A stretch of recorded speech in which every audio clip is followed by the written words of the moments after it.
previously, back in the fall semester, we talked a fair bit about potential energy and talked about the fact that if I take something, I lift it up, and I've done work on it to lift it up, I let go of it, it then has potential energy and falls back down.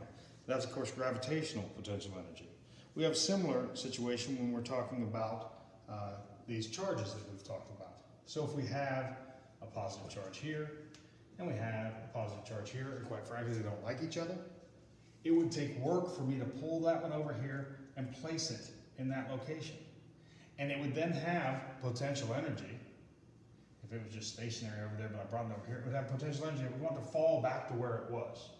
Okay? And so that is called an electrical potential energy.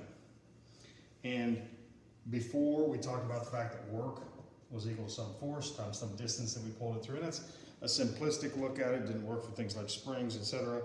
But same basic idea when we're talking about the amount of work it takes to move one particle and another particle here. The amount of work would be equal to the electrical force, here was the gravitational force, and the distance that we move this thing. So x final to x initial, okay? So we start here at x initial. We end up here at x final. We've got this guy just sitting here stationary. And if that's the case, let's say that this was at location 0, this was at location 1, this was at location 5, and we'd already calculated the force between these. Let's say that we have let's say this is a 3 microcoulomb charge, and this is a 10 microcoulomb charge, and initially that was 5 millimeters away. So we could look at that and we could say, well, what is the force between them?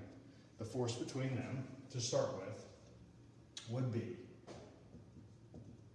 K, which we'll come back and get, and we would have 3 microcoulomb, 10 microcoulomb, divided by that 5 millimeters, so it would be 0.005 squared.